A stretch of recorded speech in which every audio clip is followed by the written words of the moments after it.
The man just wanted to catch a few wild chickens to stock up on food, but he accidentally drew the attention of a powerful D-rank magic beast. Facing an enemy whose stats far exceeded his own, Jack improvised and summoned an energy worm. His plan was to distract the heron and escape, but that's when he discovered the energy worm's true ability. It could absorb the enemy's stat points. That realization made Jack instantly change his plan. He repeatedly summoned energy worms to drain the heron's power. Then he summoned a wolfhound to join the attack. Only then did he narrowly manage to kill the heron. Killing a higher rank enemy should have granted 100 experience points. That would be enough for a normal person to gain several levels, but Jack had chosen hell difficulty. His required experience was 100 times higher than normal. As a result, his experience bar only filled by 1/10. Afterward, Jack dragged the heron back home. Everyone who saw it froze in shock. Defeating a D-rank monster usually required several grown men working together, yet he had killed it all by himself. Luckily, Jack was prepared. He lied and claimed the heron was already injured. Only then did everyone notice the bite marks left by wild dogs. No one continued to question him. Jack had to hide the truth, because summoners did not exist in this world. Revealing himself too early would only bring trouble. Although the heron's feathers and magic core were valuable, serfs had to hand over 60% of all gains to the lord. In the end, Jack kept only 10 kilograms of meat. From that day on, he snuck into the fields every day to hunt magic deer. The frog handled taunting and luring them in. The energy worm constantly drained their stats. The wolfhound launched fierce attacks. Jack delivered the final blow. One day, he finally killed his 10th magic deer. He had accumulated enough experience to reach level 2. Compared to his level 1 self, his stats had nearly doubled. In the past, he couldn't fight back at all when sparring with the future sword Saint Krina. Now he could at least block a few moves, but he still couldn't defeat Krina.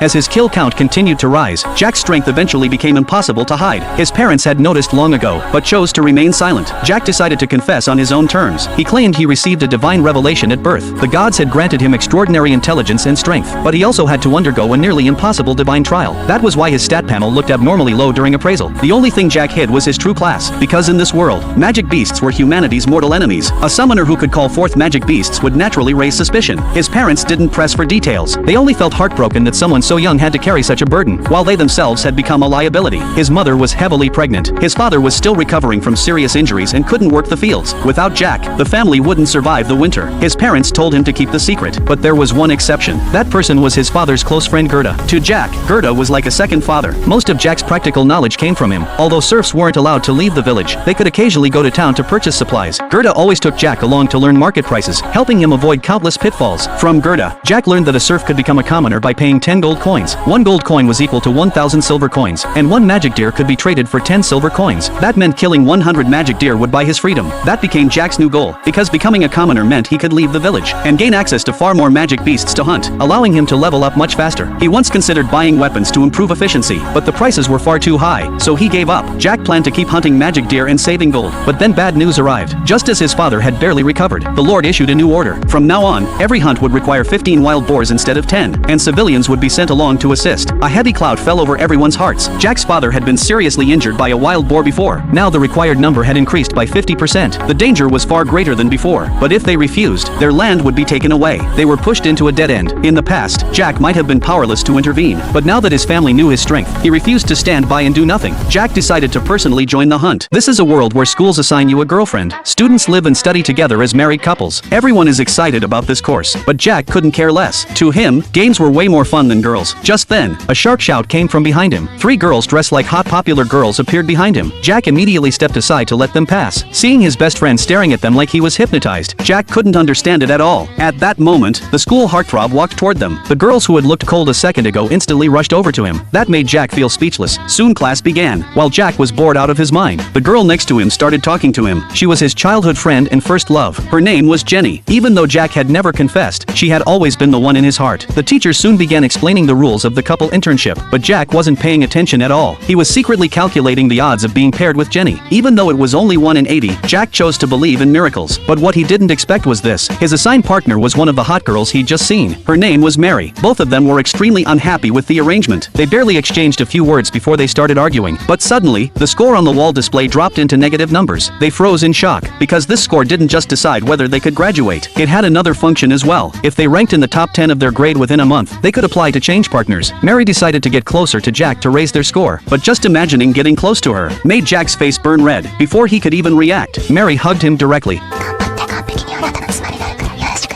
Jack's heart started racing, and the score on the wall began to rise. Seeing this, Mary wanted to take things further, but Jack couldn't handle it. He decided to go out and buy a drink to calm down. What he didn't know was that had also been Mary's first time doing something like that. When Jack bought his drink, he saw something that shattered him. Jenny had been paired with the school heartthrob, and they seemed to be getting along pretty well. That sight completely broke Jack. It drained all the color from him. Seeing Jack so defeated, Mary couldn't help feeling uneasy. She seriously proposed working together. As long as they made it into the top 10, both of them could get what they wanted. Jack still hesitated, but Mary saw right through him. うじうじしてちゃ何も進まないよ。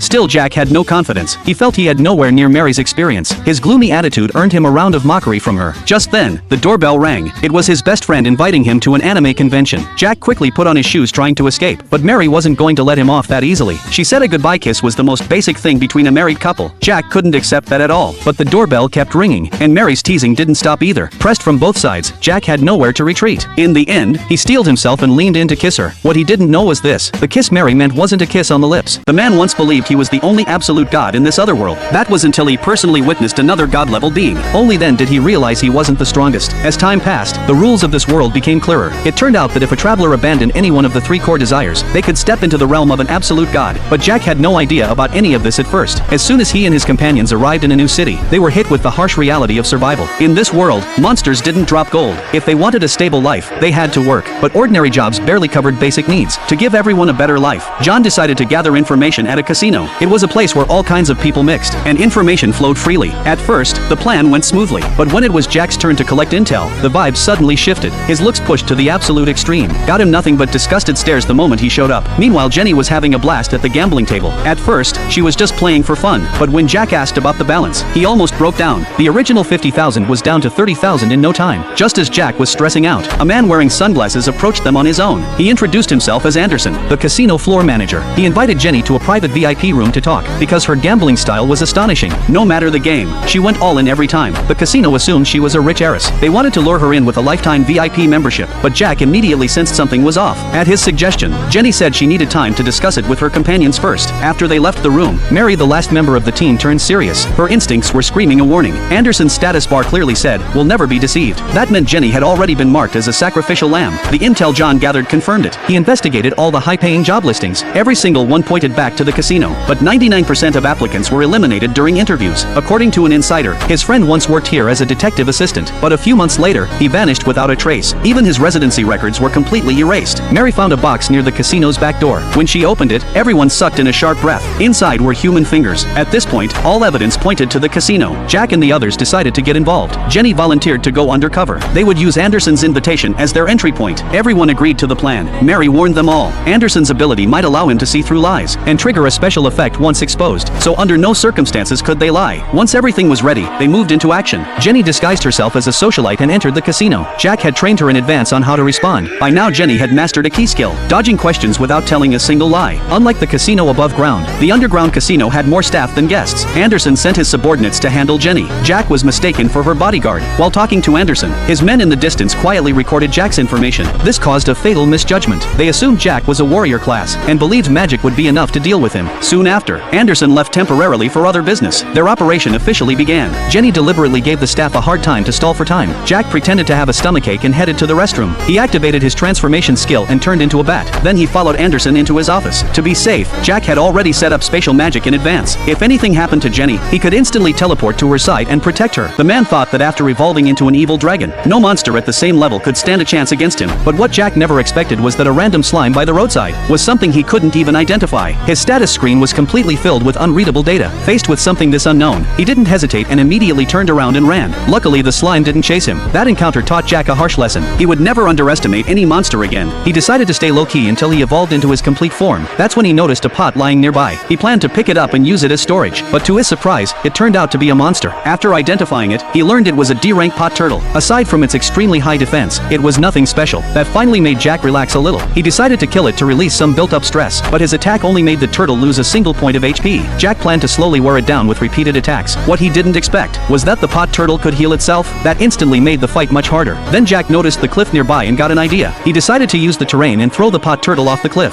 After killing the pot turtle, Jack leveled up by 1. He also learned a new skill called meteor drop, but before he could even feel happy, he realized the turtle's dying scream was calling for its companions. Right in front of Jack's shocked eyes, the pot turtles activated a fusion skill. They planned to use the high ground to deal with him, but Jack had a skill that allowed short-term flight. He decided to take this chance to test meteor drop. With just 1 strike, every single pot turtle was instantly killed by the impact. Meteor drop became his strongest skill so far. After wiping out the entire pot turtle group, his level jumped straight from 15 to 30. Jack decided to continue strengthening himself. Soon he encountered a rare clay bear. They were the same rank, but the clay bear had an insanely strong regeneration ability. Jack originally planned to avoid the fight, but when the system explained that its body was made of clay, Jack changed his mind. He needed a large amount of clay to make tableware. That would greatly improve his quality of life, so he decided to launch a sneak attack. But just as he was about to succeed, the clay bear's body suddenly split apart. That's when Jack realized it only looked like a bear. Its combat style was completely different. Although Jack could deal damage, the clay bear's regeneration was absurdly strong. As long as Jack couldn't kill it in 1 hit, it could recover endlessly. Jack's strongest skill was still meteor drop, but the clay bear was too heavy for him to lift. He planned to fight a battle of attrition and drain its mana, but the clay bear suddenly grew sharp spikes all over its body. That instantly ruined Jack's plan. What surprised him even more was that the clay bear could also use primitive ranged attacks. However, once the clay it threw landed, it would soften. That's when Jack realized a new way to attack. He used the fallen clay to trigger meteor drop. After killing the clay bear, Jack leveled up to 33. After so many battles in a row, he decided to take a break. With the clay he obtained, he immediately started firing pottery. While waiting, he went out to gather ingredients and got an unexpected reward. After killing a man-eating plant, he actually obtained salt. It turned out the plant couldn't digest salt, so it stored it inside its roots. On the way back, he also discovered several new spices. In the end, he enjoyed a proper meal using his finished pottery. Thanks to the seasonings, it made him feel like he was back in his previous life. He turned the remaining meat into jerky for storage, but the next day, he discovered the jerky had been stolen by a group of monkeys. To eliminate future trouble completely, he decided to coat the jerky with poison. But first, he needed to find something highly toxic. While searching through a flower field in the forest, he suddenly spotted a lizard. For some reason, he felt a strange sense of closeness toward it, but the appraisal result made his heart sink. The lizard was called Poison Princess. All of its abilities were poison-based. By the time Jack realized what was happening, it was already too late. He had been bitten by the poisonous lizard. Just as Jack prepared to fight back, he noticed it wasn't pressing the attack. It turned out Poison Princess preferred to wait for the poison to take effect. Very quickly, Jack felt all the strength drain from his body. The woman removed her hair tie and dipped her long hair into the water. In an instant, her hair turned silver white. Jenny never expected the current emperor to witness this moment. She panicked and ran without looking back, because in the previous dynasty, silver hair was seen as a sign of rebellion. The former emperor once ordered all silver-haired people to be executed. That was why Jenny's mother dyed her hair black when she was young. Back then, Jenny didn't understand the reason. Her mother only said that hair like this could never be shown outside, but she also warned her not to forget one thing. This hair color carried blessings. Before she could finish speaking, soldiers broke into the house. Her mother grabbed Jenny and ran desperately. At a corner, she put Jenny down. She ordered her that no matter what she heard, she must not come out and must not make a sound. Jenny obeyed without question. What she didn't know was that her mother had chosen to die for her. Jenny escaped under her mother's protection, but she was later captured by traffickers. She was sold to a wealthy household. Although she survived, she was forced to work endlessly every single day, until one night, a golden arrow struck the front gate. The next day, powerful nobles from the capital arrived and knelt in worship. Only then did Jenny learn the truth. The golden arrow was created from the feathers of a golden rooster. It was made by the current Wu consort. It was used to choose her successor. The Wu consort was no ordinary concubine. Though she lived in the palace, she did not serve the emperor. It was said she descended from ancient witches, curses, lost items, forbidden rituals. Nothing was beyond her power. The emperor became obsessed with this mysterious force. To keep her for himself, he imprisoned the Wu consort deep within the palace. From that day on, Jenny inherited the title of Wu consort. She became someone no one dared to offend. Even the Nightbright palace she lived in was avoided by all. One day, the newly crowned emperor Jack came seeking her help. He wanted to find the original owner of an earring in his hand. The Wu consort refused immediately. She knew that if it were that simple, Jack could have solved it with a single order. Since he came in person, there had to be something hidden. A guard named John scolded her for being disrespectful, but Jack wasn't angry. He stepped forward and held her hand. He first praised her beauty. Then he asked for her name. Before she could answer, her sleeve slipped down and revealed a strange mark on her wrist. The Wu consort panicked and covered it. She removed the lotus ornament from her hair, and in the next second, Jack and John were sent outside the palace gates. Jack was shocked, but he didn't give up. The next day, he returned again. This time, he brought lotus paste buns. They instantly won her favor. After all, she lacked neither gold nor jewels. Food was the only thing she truly loved. After finishing the buns, the Wu consort accepted Jack's request. The earring had been found by a palace guard. It seemed to be attached to a restless spirit. Jack once vaguely saw a woman dressed in red. He wanted to know who she was. The Wu consort removed the lotus from her hair and cast a spell. The lotus turned into blue smoke and merged into the earring. A ghost appeared. The mark on her wrist showed she had been a concubine of the former emperor. A white silk rope was wrapped around her neck. It showed she died by hanging or strangulation. Seeing the spirit couldn't speak, the Wu consort sent her back into the earring. Jack asked her to help the woman. It was said that after death, souls must cross the sea to reach paradise, but restless spirits could not cross. They were trapped in endless suffering. The Wu consort wondered why Jack cared so much about her. Jack only said he felt pity. That answer surprised her. The next day, the Wu consort disguised herself as a palace maid to investigate, but she ran into a group of maids bullying a newcomer named Mary. She stepped in and drove them away. Mary revealed that those maids were delivering secret letters to eunuchs. Bullying her was just something they did on the side. When Mary learned who saved her, she was stunned, because she had heard rumors that the Wu consort was an old woman who practiced dark magic. When Mary was called away to work, the Wu consort offered to help and gathered information. She unexpectedly learned that the Empress Dowager had been placed under house arrest by the Emperor. It was rumored she murdered Jack's biological mother. She also stripped him of his crown prince title and imprisoned him for years. But Jack never gave up. He secretly gathered power. He won over officials and eunuchs once loyal to the Empress Dowager. In the end, he reclaimed the throne. Aside from Jack's mother, there was indeed another concubine who hanged herself back then. As for the reason, Mary didn't know. After getting the answers she needed, the Wu consort took her leave. She planned to search elsewhere for more clues about that concubine. The man's power comes from the faith of his followers. The stronger his followers are, the greater the stat boosts he receives. That's why the Imperial Knight selection became his personal hunting ground for top-tier talent. Jack's ultimate goal is the throne. Once he becomes emperor, the entire empire will turn into his power source. To avoid exposing his ambition too early and drawing the king's suspicion, he never recruits followers in large numbers. Instead, he only targets the strongest knights in the selection. Even when Jack sits still without moving, no contestant can break through his defense no matter what they try. Just as Jack starts to feel bored, a sword knight named Shirley steps forward. Her slender body unleashes terrifying strength. With a single strike, she tears through Jack's defense. Under her full force assault, she shatters his shield in one blow and drives her sword deep into his shoulder. Shirley panics instantly. After all, the man she just injured is the kingdom's 13th prince. She gives up resisting and lets the guards seize her, waiting for punishment. But Jack orders the guards to stand down. He acknowledges that she is worthy of following him. Even so, Shirley is still uneasy. Seeing this, Jack tells her to attack him again at full strength. He proves with his power that she could only hurt him because he allowed it. Otherwise, Shirley would have had no chance at all. Jack's requirement for followers is simple. They don't need to guess his intentions. They only need absolute loyalty and execution. As Shirley swears her loyalty, massive bonuses flood Jack's status panel. His power skyrockets to a shocking level. When Jack learns that Shirley's hometown lacks medicine and doctors, and that people can only rely on prayer to survive illness, he immediately orders her to select intelligent youths. They are to study medicine under his personal physicians. All expenses will be covered by him. Shirley is deeply moved. But to Jack, trading a bit of resources for her loyalty is more than worth it. One day, Jack receives a secret letter. It's from the soldier who previously reported a rebellion. The letter warns that remnants of the rebels are acting strangely again. But Jack isn't worried. His 4th Imperial Brother's army is still stationed there. The rebels pose no real threat. What worries Jack more is that the soldier lacks proper training. If his actions aren't careful enough, he could be killed. Events unfold exactly as Jack predicted. The soldier is captured by the rebels. Even under brutal torture, he refuses to speak. Though he's rescued by the 4th prince, he remains unconscious. Jack orders his men to spare no expense in treating him. Soon after, the 4th prince completely suppresses the rebellion. This time, he also saves Jack's subordinate. Jack prepares a generous gift in return. He sets his eyes on a master-crafted glass goddess statue. Only 2 exist in the entire world. The price is 10,000 gold coins. Just as Jack is about to pay, the 8th prince enters the shop. He already holds the other goddess statue. He came specifically to buy this one and complete the pair. Jack's greatest rival at the moment is the 1st prince. He has no desire to clash with the 8th prince for no reason. So Jack does something shocking. He smashes the statue in front of him into pieces. Jack still pays the full 10,000 gold coins. He even pays extra to have the shop owner spread the story. This way, the statue held by the 8th prince becomes the only one left. Its value now exceeds that of both combined. But Shirley comes from poverty. Seeing such a treasure destroyed so casually still makes her heart ache. To Jack, material wealth is never worth cherishing. Only talent is the true treasure.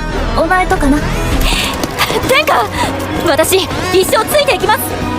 The princess never imagined that a hamster from the demon realm could be this huge. This was nothing like what she had pictured. Even though the princess loved hamsters, this giant hamster named Ham was way too much for her to handle. What she didn't know was that Ham was actually a famous internet hamster in the demon realm. Even the demon king was a fan. The princess declared that she would not give in today, but Ham asked her to wait a moment. He wanted the princess to give him a chance, because he was extremely confident in his green pepper pork stir fry. It turned out that in the demon realm, professional hamsters usually sign with talent agencies, but Ham went viral online instead. He became famous as an independent hamster. Soon, the princess smelled the food. Before becoming famous, Ham had worked at a Chinese restaurant. He was very picky about ingredients. After one bite, the princess immediately said it was delicious. And just like that, she confessed again during the interrogation. Afterward, the demon king was shocked. He never expected Ham to be in charge of today's interrogation. He suddenly really wanted to meet Ham. Luckily, his subordinates had already guessed this, so they invited Ham over as well. The demon king instantly turned into a fan and took photos with Ham. Before they knew it, the next day arrived. This time, the one interrogating the princess was the blacksmith Gil. She brought her treasured demon sword Lion King. This sword wielded an icy blue flame that could melt shields and armor. It was once the favorite weapon of the god of destruction, and Gil planned to use that flame to make fried rice. Because she heard the princess had eaten green pepper pork yesterday, she wanted to use the same method to make the princess give in. But a normal frying pan couldn't handle the icy blue flame. The princess suggested asking the succubus for cooking tips, but Gil refused, because the succubus was busy writing reports, and had asked Gil to handle the interrogation instead, which meant today's interrogation was technically the princess's win. But at that moment, Gil asked the princess for help. After all, she was someone who could wield a legendary holy sword, so she should also be able to control this demon sword and adjust the firepower. The princess admired Gil's determination to put aside her pride and ask an enemy for help to achieve her goal, so she agreed to help interrogate herself. Just as Gil expected, the demon sword unleashed terrifying power, but in the end, it was safely brought under control by the princess. With the princess guiding her, Gil successfully made a delicious plate of fried rice. The princess of course didn't refuse food like that. Later the succubus was worried about Gil's interrogation mission, only to receive news that it had been a success. The next day, it was the vampire family's turn to interrogate the princess, but their representative Mary couldn't make the princess give in at all. When they had no idea what to do, a maid suggested a cruel idea. They would jump down the stairs. Whoever got scared first would lose. Since vampires had wings, they could glide a bit right before landing. That meant they couldn't lose. The vampire clan leader agreed to the plan. He went to explain it to Mary, but to his surprise, Mary already had an amazing plan of her own, and she said it would definitely make the princess spill information. The next day, the princess was on edge, because Mary seemed completely different today. Mary confidently claimed that today's interrogation was guaranteed to work. The princess would be totally charmed. Even Mary herself couldn't stop admiring the item. She kept it by her pillow all night.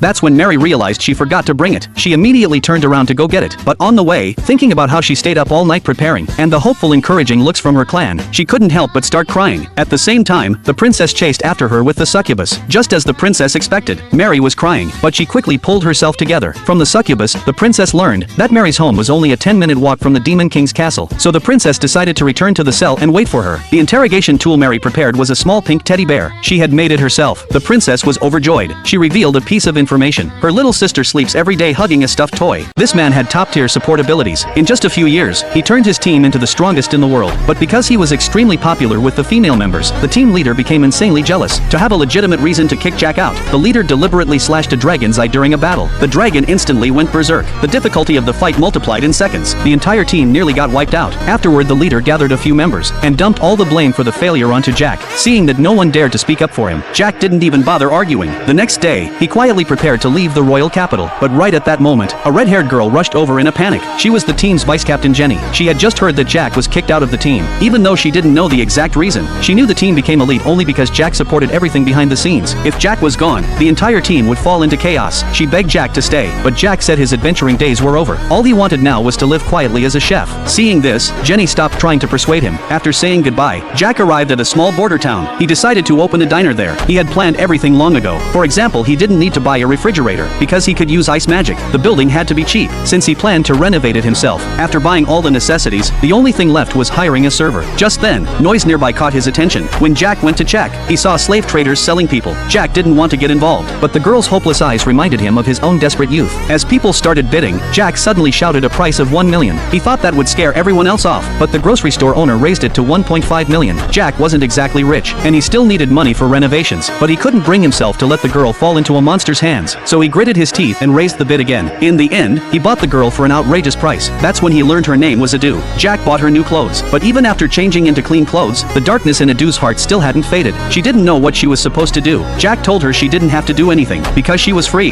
Those words gave her a bit of courage. Just then, Adu's stomach growled. Jack instantly understood and walked into the kitchen to make dinner. He used fire magic to heat the pan in seconds, then added eggs and rice one after another. To Jack, this was the most basic cooking, but to Adu, it looked like pure magic. By the time she snapped out of it, a glowing plate of fried rice was already in front of her. After just one bite, she was completely overwhelmed by the taste. It was a kind of happiness she had never felt before. Spoonful after spoonful, her tears wouldn't stop falling. Jack didn't know what she had been through, and if Adu didn't want to talk about it, he would never push her. Oh my god.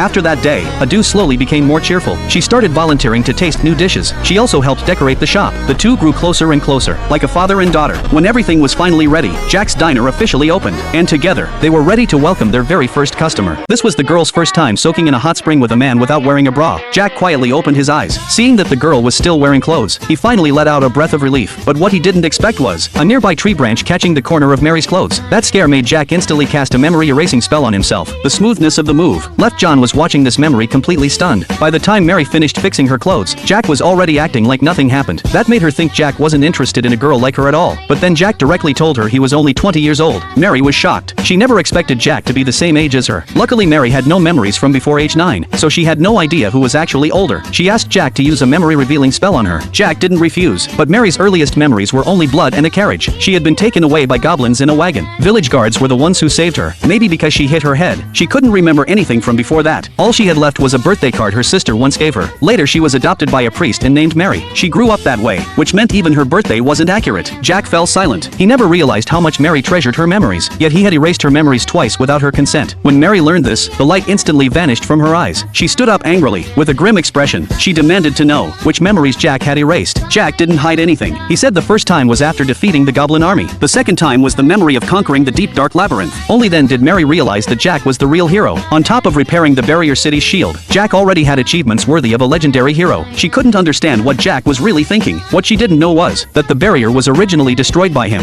Mary refused to believe that. She couldn't accept that he was someone who would treat civilians' lives as a joke. He spoke honestly from his heart. As someone from Earth, he truly wanted to go home. That's why he cast his strongest attack spell on the unbreakable barrier, hoping spatial distortion from the pain might give him a clue to return. But it led to nothing. After understanding the truth, Mary begged him to never use memory erasing magic again, but Jack insisted it was for survival. Facing Jack's stubbornness, Mary was filled with pain. She was afraid that one day, Jack would forget her. Maybe it was her sincerity that reached him. Jack stayed silent for a moment, then solemnly swore an oath. From now on, he would never use memory erasing magic on Mary, and he would never erase his memories of her either. Only then did Mary finally relax. Suddenly she remembered something. So that's what you were doing just now, using memory erasing magic. That sentence instantly sparked Jack's curiosity, but Mary found it hard to explain in words, and the Jack who had just made a promise wasn't about to let it go. Perhaps unable to handle his persistence, Mary told her uncle to close his eyes. She decided to personally reenact what had just happened, but at that moment, a purple laser suddenly shot down from the mountain. Jack immediately knew who was behind the sneak attack. He rushed to escape from the hot spring. The man suddenly realizes something shocking. There isn't just one hero summoned to this other world. The hero summoned by a neighboring country is driven by pure bloodlust. He's not even as decent as a demon who knows how to protect humans. At first, Jack has no idea any of this is happening. He travels with the priestess Jenny to a village that was attacked by bandits. Although many villagers were injured, luckily, no one was killed. From the village chief, they learned that a mysterious person chased the bandits away. Jack assumes it was just the bandits turning on each other and doesn't think much of it. Soon, he notices Jenny looks completely drained from non-stop healing. Seeing that she has no intention of resting, Jack helplessly uses magic to force her to fall asleep. When Jenny wakes up in the evening, Jack and his fairy subordinate have already healed every injured villager. At that moment, the village chief comes to find them. He asks Jack and the others to travel to a more remote area outside the village. A young girl named Mary lives there. She was born weak and is constantly sick. He hopes they can go treat her. As soon as they arrive at Mary's home, they hear her coughing non-stop. The fairy quickly takes out a special medicine. After Mary drinks it, she immediately feels much better. She believes this must be the blessing of the guardian god. It turns out there's a statue outside the village. On the day the bandits attacked, she was carrying offerings to worship it. She suddenly fell asleep on the way back, which allowed her to avoid the attack. And when she was 7 years old, she was once surrounded by a pack of wolves. Back then, the guardian god descended from the sky, and black lightning wiped out the wolves. But in Jack and Jenny's eyes, both the sudden sleep and the black lightning look exactly like dark magic. So they go with Mary to see this so-called guardian god. Just as expected, the guardian god turns out to be nothing more than a gargoyle. Jack tries to communicate with it, but the gargoyle suddenly attacks. Unfortunately, it's far too weak. The fairy alone easily subdues it. After realizing they're not here to kill him, the gargoyle explains his past. He was originally created to guard a certain temple, but long ago, bandits stole him away. So whenever he sees bandits attacking the village, he punishes them. From that point on, the villagers began to worship him as a guardian god. But as time passed, only Mary continued to visit and clean him every day. That's why when the bandits attacked again, the gargoyle hid Mary to protect her. Seeing that the gargoyle poses no threat to humans, Jack and Jenny decide to spare him for now. But just as they return to the village, the bandits show up again. In the distance, smoke begins rising from the guardian shrine. Jack sends the fairy ahead to check it out, while he stays behind to deal with the bandits invading the village. After defeating the bandits, the fairy still hasn't returned. The two immediately realize something is wrong. They rush toward the guardian shrine. Just in time, they see the fairy get thrown aside. Jenny recognizes the attacker. It's John, the imperial hero from the neighboring country. His posture is arrogant, and he intends to kill every single monster, all because he wields a man-made magic-absorbing sword. Jack, on the other hand, is a mage who relies entirely on magic. When he faces John, he's completely suppressed. Jenny tries to reason with him using the rule that nations must not violate each other, but John says it would be better to start a war, because what he loves most is the feeling of killing. Seeing this, Jack decides to teach him a lesson. He continuously casts spells at John. This makes John think Jack has been scared out of his mind, but what John doesn't expect is that cracks begin forming on his magic-absorbing sword, then it suddenly shatters. At this point, John is no match for anyone there. He gets punched and sent flying several meters away. Just when Jack thinks it's finally over, John launches a sneak attack. After Jack dodges, the spell flies straight toward the gargoyle. Mary rushes rushes in and blocks the fatal blow. John then takes others hostage to threaten Jack. To protect his companions, Jack has no choice but to let John escape. Looking at the girl whose life now hangs in the balance, Jack is overwhelmed with regret. The intense guilt causes his body to spiral out of control. He finally reverts to his demon form. He begins hunting John down. When John realizes someone is chasing him, he remains completely calm. He even tries to attack out of spite, but he quickly realizes that Jack is now far more powerful than him. He stands no chance at all. Thankfully, Jack still retains a trace of rationality. He refuses to dirty his hands by killing someone like that. After everything is over, Jack returns to the village in human form. Blood won't stop pouring from his forehead after ripping out his horns. Jenny immediately steps in to heal him, and the bond between the two grows even closer. The man awakens an extremely rare superpower. As long as he wants to, he can completely cancel out anyone else's ability. But because of his personality, Jack only wants to live a quiet, peaceful life. That attitude makes the other ability users in class push their luck. They assume that if Jack never talks about his power, it must be because it's useless. So he becomes the butt of everyone's jokes. This goes on for half a year, until two new ability users transfer into the class. One of them is a silver-haired boy who barely speaks. He has zero interest in bonding with his classmates. He even deliberately hides his own ability. But to Jack, people like that are usually the most dangerous. The other transfer student is a girl named Mary. Unlike the silver-haired boy, Mary openly reveals her power during her introduction. She can read minds. Faced with such a cute girl, Jack can't help but feel a little flustered. What surprises him even more is that she seems interested in him too. Mary accurately mentions that Jack often spends time around cats. She even says she wants to be friends with him. Soon, it's time to choose a class president. Plenty of students are eager to compete. In the end, the teacher sets one rule: strength decides everything. After all, their future job is fighting monsters. Hearing that, many students drop out immediately. Only 3 remain: John, an ice-type ability user, Anderson, a fire-type ability user, and Jack was personally nominated by Mary. As for how the selection works, the silver-haired boy suggests settling it with duels. The moment Jack hears that, he immediately decides to quit. He has no intention of getting dragged into conflict, just because of one sentence from Mary. Unexpectedly, after school, Mary still sticks close to him. She says she isn't familiar with the island and asks Jack to show her around. Jack doesn't refuse. While eating, they talk about their pasts. Without realizing it, the distance between them shrinks a lot. Mary also learns why Jack hides his ability. Although these ability users were gathered to fight monsters, Jack had already heard rumors before coming to the island that enemies had infiltrated the place. That's why he chose to conceal his power. Hearing this, Mary instantly breaks out in a cold sweat. She didn't expect that information had already leaked. As night grows late, it's time for them to head back to the dorms. Before leaving, Mary still won't give up. She urges Jack to run for class president. She even says that if he succeeds, he'll finally live up to his father's expectations. What she doesn't realize is that those words hit Jack's deepest nerve. He snaps at Mary loudly, and the two part on bad terms. Lying in bed later, Jack slowly calms down. Born into a noble family, he's carried his father's high expectations since childhood, but he's always believed he lacks what it takes to be a leader. So he spent his life running away. Mary's words, however, hit straight at his core. Even though Jack thinks about it all night, he still doesn't participate in the election the next day. He sits far away, quietly watching the duel between the other two. In the end, John wins through strategy. Classmates rush up to congratulate him, but unexpectedly, Anderson refuses to accept the loss. He goes all out, forming a massive fireball and hurling it at John to vent his anger. He uses too much force, and the fireball goes out of control, flying toward the crowd. The first person in its path is Mary. Seeing this, Jack completely panics. He stops hiding his power and erases the fireball instantly. Once the danger passes, he apologizes to Mary for what happened the night before. After this incident, Jack naturally earns everyone's respect and becomes the class president. Afterward, Jack feels deeply grateful to Mary. Without her pushing him forward, he might never have taken that first step in his life. What he doesn't realize is that he has completely fallen into her trap. She shoves him straight off a cliff. Luckily, he grabs a rope nearby and survives. Jack looks completely stunned. He can't understand why she would do this. Seeing his expression, Mary finally stops pretending. She admits that she is the infiltrator. Everything she's done was for the sake of humanity. According to the data given to her by the higher-ups, killing Jack would save millions of lives.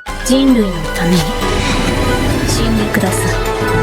The guy originally plans a secret confession event, but he accidentally gets caught by the club advisor. She's a hardcore energy-saving minimalist. She wants nothing to do with anything troublesome, and in her opinion, there's no way the school would ever approve an event like this. But after Jack and his friends keep persuading her, Ms. Mary is finally convinced. Their first priority is to stall the PE teacher. He's the one in charge of handling student romance issues. Ms. Mary says she can hold him off for 10 minutes. Taking advantage of that window, Jack leads the club members to start handing out flyers to spread the word faster. They even change into cosplay outfits. The results are way better than expected. Students immediately swarm over. Once everything is ready, they return to the club room to wait for participants. The basic plan is simple. 3 club members stay in the next room to organize students who want to confess. The classroom lights are kept dim, perfectly protecting everyone's privacy. Then they pass the confession messages through a cup and string phone to Jenny in the other room. After finalizing the details, the event officially begins. What Jenny doesn't expect, though, is that the very first confession she receives is actually a prank from the other 3. She's completely speechless inside. What confuses her even more is that she can't tell whose voice it is. names. The four of them already sound similar, and through a cup phone, it's even harder to tell. Soon, it's lunch break during the sports festival. The event finally gets its first real participant. When Jenny broadcasts the confession over the school PA, the boy accepts it on the spot. With that success as proof, the broadcasting club's event instantly blows up. But halfway through the event, the school's broadcast system suddenly goes silent. Jenny panics a little. She feels like something always goes wrong at the worst moment. She wants to use her own voice to keep broadcasting, but the others stop her. They're worried it would damage her throat. Just as Jenny is feeling completely defeated, Jack shows up with a megaphone. He says if the equipment can't be fixed anytime soon, they should change the plan and turn the accident into a live performance. Everyone agrees with Jack's idea. Jenny can't help but hug him. The other three are absolutely stunned by the scene. With the megaphone, the event is able to continue, and Jenny's appearance only makes it more popular, because it feels like being confessed to by Jenny herself. As the event reaches its final stage, an unexpected participant shows up. The person she wants to confess to is actually Jack. Amid the loud cheers and chaos, Jenny says many things that only Jack would know. The students downstairs look completely confused, but Jack senses something.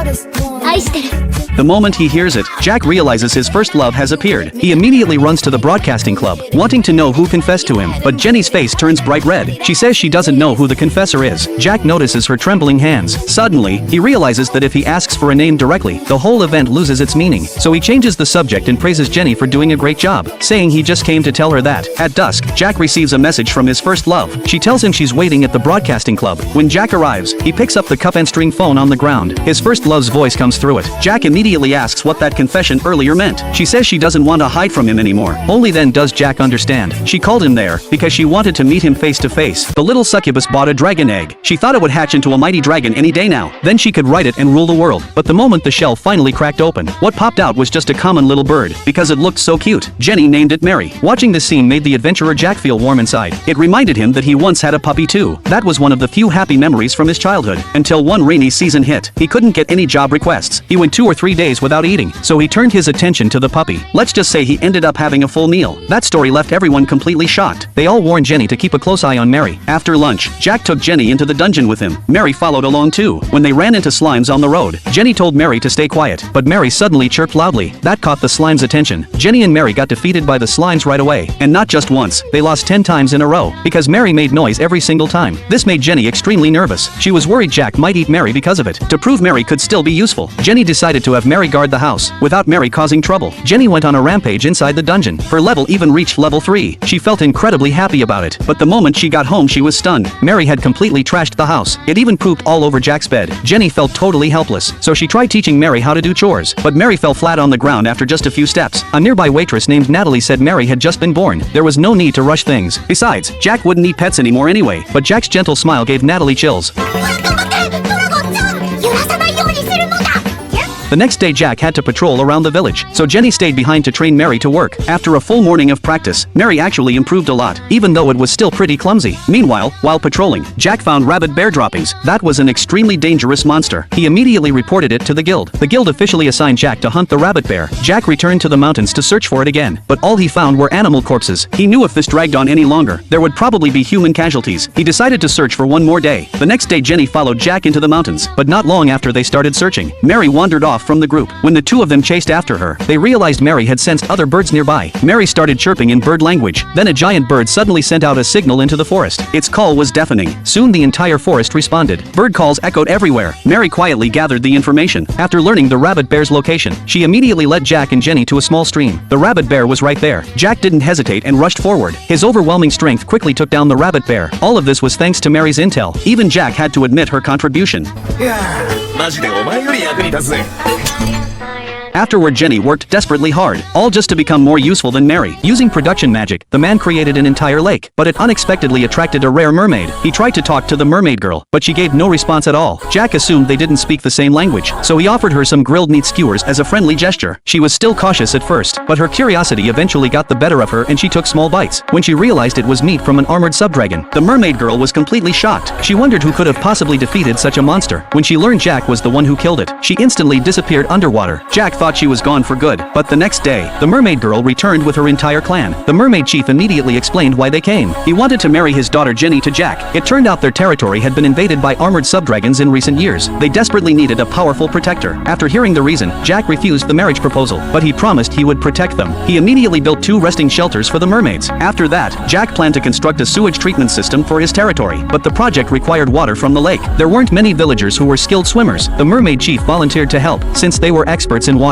The project was completed quickly and smoothly. The chief also promised they would handle maintenance in the future, as repayment for Jack's protection. At that moment, Jack's fiancée Mary arrived. When she heard the mermaid chief call Jack's son-in-law, she instantly felt a sense of crisis. The next day she invited Jack on a boat ride to grow closer to him, but she didn't realize the lake was mermaid territory. Jenny quickly appeared in front of them. Other mermaid children soon swam over too. This caused the small boat to rock violently. Jack and Mary could only cling to each other to stay balanced. Seeing this made Jenny extremely jealous. The chief soon appeared and questioned Jack why he was getting close to someone else when he already had his daughter, but Jack had already clearly rejected the marriage alliance. The chief didn't care. He proposed settling it with a competition. If the chief won, Jack would have to marry Jenny. Before Jack could even refuse, his companions agreed to the challenge instead, because they believed Jack would never lose. The competition followed a best 2 out of 3 format. For the first round, Jack proposed underwater volleyball. He sent out his maid duo who were skilled swimmers, but the mermaids easily won thanks to their natural water advantage. For the second round, the mermaid chief proposed a swimming relay race. Jack sent out the slave Cam and the vice captain of the night order. Cam swam with everything he had, but the opponent dove underwater and accelerated to complete the handoff first. The vice captain chased with all his strength. He used the butterfly stroke to maximize his physical abilities. Thanks to his overwhelming physical power, Jack's team won the round. The score was now tied at 1-1. For the final round, Jack proposed a shaved ice eating contest. He decided to compete personally. Seeing this, Mary joined in as well, but after just 1 bite, all 4 contestants were hit with brain-freezing pain. Still, to win the competition, everyone sped up their eating pace. In the end, Jack and Mary finished at the exact same time and won. Jack thought this meant the marriage proposal would finally be cancelled, but the chief admired him even more. He believed only a man this strong was worthy of his daughter. Mary silently watched everything unfold. She recalled her miserable past. Since she was considered talentless as a child, her family ignored her. The only magic she was good at was puppet magic, but the nobles saw it as forbidden and disgraceful. Even her own mother rejected her. From then on, she became invisible within her family. Later, when her father arranged her marriage with Jack, she was filled with anxiety, but Jack's kindness slowly healed her emotional scars. Even though he awakened the so-called useless production magic, he used his talent and creativity to help improve the villagers' lives. Mary couldn't help but feel regret. If she hadn't abandoned puppet magic back then, maybe she could be standing closer to him now. The adventure party never expected this. A dragon that should have been deep in the abyss suddenly appeared right in front of them. Everyone was frozen in fear. Jack, the team's top support specialist, forced himself to think fast. Right now, their only chance to survive was to get past the black dragon and reach the teleport crystal. He knew monsters always target large groups first. For a split second, the thought of escaping alone crossed his mind, but he immediately rejected it. Jack knew if he ran, everyone else would be wiped out, so he decided to risk his life to protect them all. He shouted loudly, snapping the instructors out of their fear. Then he ordered them to form a defensive formation to protect the rookie trainees. When the black dragon launched a massive fireball, the instructors knew they couldn't block it. Jack instantly cast an extreme enhancement spell on them, allowing everyone to barely withstand the attack. Then he threw a short blade at the dragon. The moment it blinked to defend itself, Jack dashed forward and slashed at its neck. Even with a burst enhancement spell added to the strike, he still couldn't break through the dragon's scales. Jack realized this black dragon was far from ordinary. He first lured the dragon away from the group, then when it fired another fireball, he unleashed his self-created reflection barrier magic and sent the attack straight back. The never-before-seen spell shocked everyone watching, but it still failed to damage the dragon. Seeing this, Jack decided to go all out. First, he cast a full ability enhancement on himself. Normally, a support mage can only boost abilities up to double strength, but Jack shattered all common sense. He stacked the same enhancement spell 5 times. Each stack multiplied the effect again, eventually achieving a 32 times physical enhancement. But this move came with an enormous burden. He had to end the fight quickly. During the battle that followed, Jack created footholds made of magic in midair, allowing him to dodge the dragon's attacks. In this world, a small number of people possess special abilities. Jack's ability was mana compression. He could condense magic and give it physical form. This allowed him to move freely through the air. Then he stacked multiple enhancements onto his weapon. Combined with instant burst magic, Jack finally cracked the dragon's scales. But before anyone could catch their breath, the dragon entered its second phase. It condensed its magic into beam attacks and fired them at Jack from every direction. Jack was immediately pushed into a brutal fight. He remembered the village destroyed by bandits during his childhood. Only he and his friend John survived because they were away training. From that day forward, he swore he would become unbelievably strong enough to protect everything. That's why he constantly researched and created his own magic, because he never wanted to lose something precious due to weakness again. But in its second phase, the black dragon's power skyrocketed. Its attacks became far more complex and unpredictable. It even launched a sneak attack from behind Jack. Luckily, Jack had already placed reflection barriers beforehand. That was the only reason he survived the fatal strike. Using his vast combat experience, Jack moved around the dragon at high speed, while secretly setting multiple attack spells around it. Then he added chain amplification magic to them. This technique absorbed surrounding mana, boosting boosting its power to rival top-tier archmages. While the dragon was being suppressed, Jack focused all his mana into his sword and unleashed an overwhelmingly powerful finishing move. But the dragon was extremely cunning and severed its own tail, taking heavy damage just to avoid the killing blow. At this point, both sides were reaching their limits. Jack's 5-layer enhancement had already worn off. Relying purely on his willpower, he charged the dragon again, but it still wasn't enough to finish it off. His sword shattered after reaching its durability limit. Both of them were barely hanging on. Jack gambled everything on one final attack. He compressed his mana to its absolute limit. A massive black greatsword materialized in his hand. Even without using burst magic, the blade's power already rivaled top-tier spells.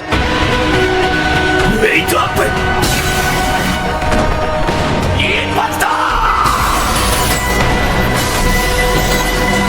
After revealing all his trump cards, Jack single-handedly defeated the Black Dragon. His true strength was far beyond anything anyone had imagined. This man realized something seriously weird was going on. He had somehow been transported into the Otome game his daughter always played. Even worse, he'd become the villainous noble girl. Standing in front of him right now was Anna, the game's female protagonist. Based on his memories, Anna was supposed to trip and fall next. Then the villainess was supposed to step in and mock her. She was even meant to insult Anna's parents, but the man didn't do any of that. Instead, he called out to Anna and stopped her. The students watching nearby thought they were about to see some drama, but instead, he praised Anna's academic performance. He even complimented how well her parents had raised her. Those words deeply moved Anna. However, the people around them couldn't hear what was being said. They assumed the villainess had bullied Anna until she cried. Hearing the rumors, the man decided to move the conversation elsewhere. They went to a quieter spot with fewer people around. Anna said she planned to study hard at the academy. She wanted to get a good job someday and give her family a better life. But the man had a different perspective. He believed parents don't truly want welfare status for their children. What they really hope for is that their child grows up happy and fulfilled. Those words surprised Anna, because her parents had said the exact same thing before. Just then, a blonde young man approached them. Through the body's memories, the man recognized him instantly. He was the #1 prince of the country, and also one of the romance options in the game. But no matter how hard he tried, he couldn't remember the prince's name, so he smoothly tossed the question to Anna instead. That's when he learned the prince's name was Jack. In the original story, the prince was supposed to comfort the crying Anna, but because of the man's interference, the plot completely changed. Everything about his behavior felt nothing like a villainous. When he ran into the headmaster, he politely greeted him. That alone shocked everyone, because the villainous they knew would never act like that. The realization made the man uneasy. He knew he had to act more like a proper villain, otherwise his identity could be exposed. Soon, it was time for class. After receiving her new textbook, Anna was thrilled. It was the first time she'd ever owned such a beautiful book. Seeing this, the man immediately pointed out her mistake. He said she shouldn't be talking non-stop during class. He thought this scolding fit the villain role perfectly. Still, he couldn't help feeling soft towards such a well-behaved kid. But his worry was completely unnecessary. Anna actually thought he was incredibly gentle. After all, he pointed out her commoner habits right after meeting her. After class, the man took Anna to the cafeteria. Faced with the school's buffet-style meal, he stayed calm and unfazed, but some noble girls immediately started causing trouble. They claimed carrying food was a servant's job. They didn't think nobles should do it themselves, but the academy's policy was to encourage independence. To him, they just looked like spoiled kids throwing a tantrum. He ignored them completely. He gracefully prepared his own meal and began eating. That scene didn't go unnoticed by the noble girls watching nearby. The man was very satisfied with the food, so he decided to demonstrate proper etiquette. That meant finishing everything he took and praising the chef afterward. With that in mind, he elegantly stood up with his tray. He handed it to a nearby attendant and asked them to pass along a message to the chef.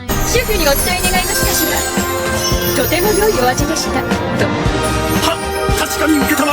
The boy realizes something seriously unsettling. The girl standing in front of him looks like a middle schooler, is actually his teammate Jenny's grandmother. In the grandmother's eyes, the weak don't deserve a place in the magic defense squad. That's why Jenny has always been seen as a disgrace to the family. If she can't prove her strength, her own grandmother would erase her without hesitation. This time, Jenny brought Jack back here for one reason: to compete for the position of the next family head. Both the main family and the branch family would send 4 members each. Everyone would be randomly teleported to an isolated island in another dimension. The last person standing would become the new family head. But the moment they arrived on the island, 2 members from the branch family found weapons. They planned to team up and eliminate Mary first, because she was the strongest fighter in this entire battle. Another branch family member was already lying in wait at a distance, ready to ambush Mary with a surprise attack. As for the last one, Julie, she went straight for Jenny. Her plan was to kidnap Jenny and use her against Mary. Seeing this, Jack made the first move. He fired off a sudden branded break attack, but the move, known for its speed, was easily dodged by Julie. Then, to their shock, Julie began rapidly typing on a keyboard attached to her thigh. Once all the command inputs were entered, her physical abilities skyrocketed. She could even predict the trajectory of Jenny's gunfire. Every single bullet was perfectly avoided. Even Jack's second branded break was already calculated by her. Every step Julie took was precise, like a program being executed. She entered another command, and calmly declared the fight would be over in 3 more rounds. Her body shot forward like a gust of wind. Then she unleashed a brutal spinning kick, sending both of them flying. Just when she thought the battle was decided, something went wrong. Jenny suddenly grabbed the chain around Jack's neck again. In that instant, Jack evolved once more beyond his original form. This transformation boosted power by shortening the transformation time, but Julie immediately saw through the weakness. She quickly entered commands to retreat, planning to stall until Jack's transformation ran out. But in this form, Jack was even faster than she was. In the blink of an eye, he cut off her escape route. Even the trajectory of his attacks had changed. Julie's ability could no longer completely avoid damage. Still, she refused to give up. She came up with another plan. She tried provoking Jenny with words, hoping to force her into a one-on-one close combat fight. She thought Jenny was still the same crying weakling from childhood. She had no idea Jenny had trained relentlessly day and night in Squad 7. She was no longer afraid of any close-range fight. Thinking back on her former cowardly self, Jenny drove her fists into Julie again and again, until Julie was finally defeated. This entire battle was being watched by the grandmother from afar, and for the first time, she saw her granddaughter in a new light. Meanwhile, Mary had already defeated the remaining branch family members, and was heading toward them, but Jenny and Jack had no idea. Jack had exhausted himself using the over-evolved form, and was forced to cancel the transformation. Just as they took a brief moment to recover, Mary arrived and quietly stared at them. Another major battle was about to begin. While investigating the truth behind the villainess's death, the girl is suddenly attacked by a criminal. When she comes back to her senses, the attacker has already been subdued by a man. The ghost beside Jenny recognizes him instantly. He's the newspaper reporter they met before. The reporter plans to leave right away, but Jenny blurts out his name without thinking. That single word completely changes his attitude. He takes Jenny to an upscale brothel. Jenny thinks she's about to be sold, but once inside, she sees a familiar face. It's Mary, the noblewoman who once helped her. From Mary, Jenny learns the truth. The attacker was a drug dealer selling illegal substances. The reporter had been tracking the fake drugs he was spreading, and just happened to save Jenny in the process. Jenny is deeply grateful to him. At that moment, her fiancé John suddenly bursts in. He rushed over after receiving word of what happened. Meanwhile, the drug dealer's body has already been sent to the military police. They say there was a sun-shaped tattoo on his neck. That detail immediately reminds Jenny of the masked ball, of the mysterious woman called Jean, because she also had a sun tattoo on her chest. John instantly thinks of an evil organization, Jackal Paradise, a massive criminal group the military police have been chasing for years. To keep Jenny safe, John tells her not to go out for the time being. The next day, Jenny's best friend Kate suddenly shows up. Jenny's recent behavior has been way too strange. Kate is seriously worried about her, but Jenny doesn't want to drag her into danger, because every recent case has been life-threatening. So she hardens her heart, and shuts the door on Kate, but the danger doesn't go away. That evening, Jenny finds a kidnapping letter at her doorstep. It orders her to go alone to Lake Bernadia the next day, and warns her not to tell anyone. At the same time, Kate has already been kidnapped. She's tied up inside a wooden cabin, but the kidnapper's questions completely confuse her. She has no idea what the key even is. Not until they mention Jenny's name. Only then does she realize the truth. These people are accomplices of the attackers who went after Jenny days ago. Just then, a blonde man walks in. He tries to drive a wedge between Kate and Jenny, hoping to trick useful information out of her, but he badly underestimates their bond. Kate wasn't born into nobility. Her family only became rich later. As a child, she was often excluded because of her background, but Jenny never cared about any of that. She always played with her anyway. That's how Jenny became her only true friend. So even if Kate knew something, there's no way she'd ever say it. Elsewhere, Jenny spends the night in restless anxiety. Before leaving, she runs into John. He notices how pale she looks, but Jenny swallows her cry for help. John's reason for coming this time is to confirm who else took the drug at the banquet that night. After asking the ghost, Jenny directly gives him a name, Anderson. John is visibly surprised, but he says nothing and turns to leave. In the end, Jenny decides to go alone, but she underestimates just how cruel the drug dealers are. The moment she shows up, Kate loses all her value as leverage. The criminals signal their men to take Kate into the forest and kill her. Seeing the despair in her best friend's eyes, Jenny finally understands how evil people can be. But right at that moment, John arrives with the military police. They quickly subdue all the criminals. Only then does Jenny learn the truth. The name the ghost gave belonged to an old man who died 13 years ago. He was known for ignorance and blind superstition. John immediately understands. The ghost was sending him a coded message. That's how he made it in time to save them. Not long after, Kate's injuries mostly heal. This time Jenny chooses not to hide anything. She tells her everything. Before reincarnating, the man chose hell difficulty as an 8-star summoner. He thought he would only be able to summon cute useless pets, but when he reached E rank, he finally realized something. Summoners are called the strongest class in the world for a reason. It's not just because they boost their own stats. What really matters is their ability to fight as a complete system. Every summoned creature has a clear role. By himself, he is an unstoppable army. At first, Jack joined a hunting party with his father. He used game logic to design their battle plans. Even newly joined civilians could farm experience safely. The team quickly reached the wild boar territory. Jack split the group into multiple squads. The faster villagers acted as bait to lure the boars. Higher level fighters waited in front. Using the boar's charging momentum, they drove their spears straight into the boar's nostrils. Once the boar was restrained, Jack's father ordered everyone to attack from all sides. These peasants had no talent, but through years of accumulated skill, they managed a no-damage hunt against a C-rank boar. As the civilians stepped in to finish it off, the boar collapsed with a furious roar. But Jack quickly noticed a problem. Commanding from a distance didn't give him any experience. To gain XP, he had to participate directly in battle. The next day, while hunting boars again, Jack came up with a way to leech experience. His summons could be called instantly anywhere within 50 meters, even if they dealt no real damage. As long as a summon was attacked, he was counted as participating in the fight. This time, Jack finally gained experience. 3 months passed in the blink of an eye. The other world also had New Year traditions. Because his friend Krina was a sword saint, Jack was invited to the village chief's house for the first time. He deliberately brought a bottle of alcohol with him.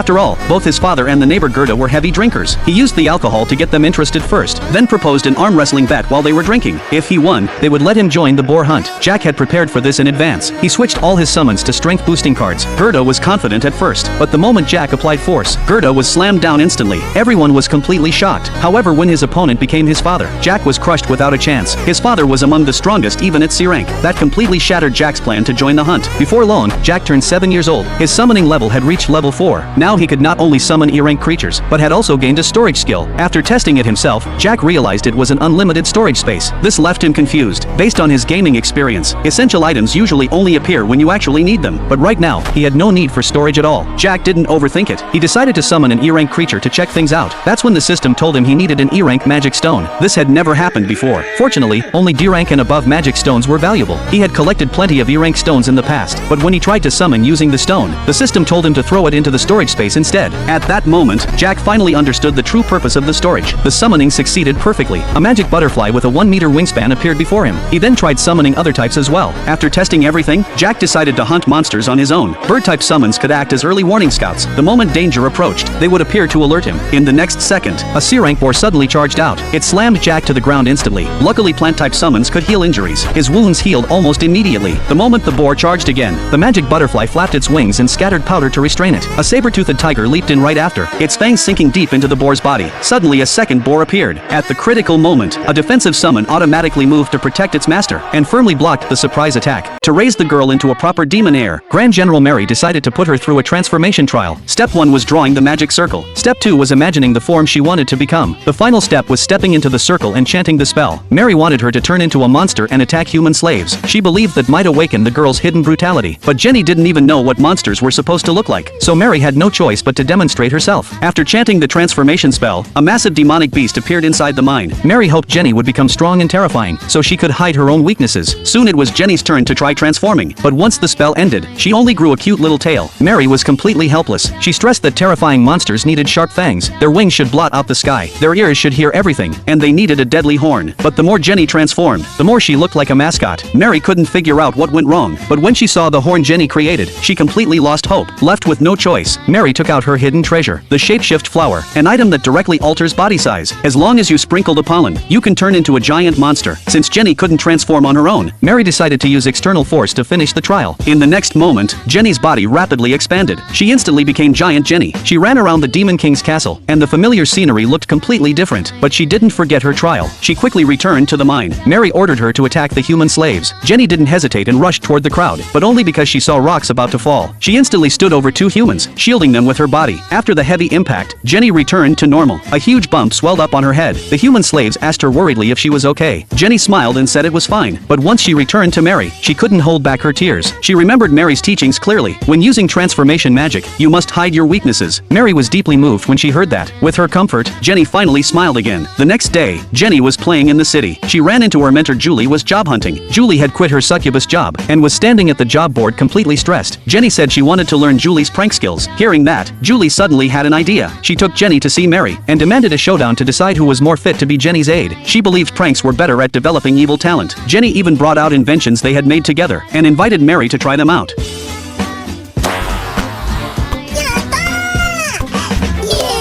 That was the last straw for Mary. She accepted Julie's challenge. Mary immediately drew her sword to attack, but in the next second, she put on an apron and grabbed a broom. They were standing in a chaotic room. It turned out the showdown Julie proposed was cleaning. She had already investigated Mary, and knew her subordinates handled all her housework. Julie divided the cleaning areas, and the competition officially began. But less than a minute later, Julie's fireplace exploded. Her area became even messier. She complained that the fireplace ruined her performance and demanded another round. Mary agreed, determined to make her accept defeat. The following matches had no suspense. Laundry, mending clothes, handcrafting, Mary won them all. Just when Mary thought Julie was about to give up, the cooking match took an unexpected turn. Julie always failed at cooking, somehow made a table full of amazing dishes. Even the Demon King and Jenny couldn't stop praising them. Then it was Mary's turn to serve her dish. It looked completely ordinary. The Demon King took one bite and instantly passed out. Jenny stared at the food in deep thought. Julie felt victory was guaranteed, but Mary was devastated. She thought she had been a good aide, yet might lose her place just because she couldn't cook. But Jenny didn't even understand what an aide was. They explained that an aide is someone who stays by your side, teaches you and Frieren takes care of you. After hearing that, Jenny said she didn't want to lose either of them. Then she started eating Mary's food. They both tried to stop her, but Jenny said it was delicious, because it was a sweet potato dessert, her favorite flavor. It turned out Mary had cooked. While only thinking about Jenny's love for sweet potatoes and sweets, Jenny was happy that Mary still remembered that. The Demon King then announced the match a draw. Julie refused to accept it. She said she would keep challenging until she won, but after running out of the room, Julie never showed up in front of Mary again. Instead, the Demon King army cafeteria became insanely popular. Her cooking won over everyone. The boy never expected the monsters of the northern plateau to be this powerful. In close combat, they could clash with him head-on without losing ground. Tactically, they could instantly see through Frieren's carefully planned strategy. Even Fern's defensive magic was torn apart with ease. In the end, he had to risk everything to restrain the monster. Only then did the three of them barely secure a victory. And monsters like this were everywhere across the plateau. At first, Jack didn't take the northern plateau seriously. They stocked up on supplies in the city. Thanks to Fern's rank as a first-class mage, they were allowed to leave town. But they hadn't gone far before monsters surrounded them. Although the three handled the attack easily, it was only the beginning. Along the journey, they encountered stone giants as massive as mountains. They avoided magic serpents that caused deadly hallucinations. Even the cave they finally found to rest in was already claimed by dangerous monsters. After trekking non-stop for 3 days and nights, they reached a nearly abandoned village. The villagers generously offered them a place to stay, but they also made one request. They wanted Frieren to deal with a powerful monster blocking the road ahead. The local knight order couldn't handle it. After listening, Frieren agreed without hesitation. After all, that road was also their only path forward, but Jack couldn't understand it. If it only took 3 days to leave the plateau, why stay in such danger? The villagers understood that logic, but this was their homeland. It was where they were born and raised. It carried countless memories of their families. They didn't want to abandon it. The next day, they left the village and headed further north. Abandoned houses lined the road. Suddenly, a horse came charging past in panic. Its carriage beam had snapped in half. Sure enough, a monster was attacking a caravan up ahead. It quickly noticed Frieren and the others. It grabbed a sword from the ground and charged straight at them. Jack used his agility to keep it busy, but the monster clearly had the upper hand in raw strength. They constantly shifted positions. This made it impossible for Fern to aim. After charging up, the monster slammed its sword down on Jack. Jack barely managed to block it, but the pressure was overwhelming. This was stronger than any monster he had faced before. Frieren tried to take to the air to find an opening, but the monster leaped up immediately. Gripping the sword with both hands, it smashed Frieren back down. Fern tried to chip away with long-range magic, but the monster was incredibly fast. After dodging every attack, it appeared right in front of her. Her normally flawless defense shattered like thin ice. Just in time, Jack stepped in and took the hit for her. As the monster moved to continue its attack, Frieren severed one of its arms with magic. This completely enraged it. It grabbed a nearby tree trunk and swung it at Frieren. By then, Jack had already recovered. He gave the monster no room to breathe. He rushed in and pinned it at close range. For a brief moment, the monster couldn't move at all.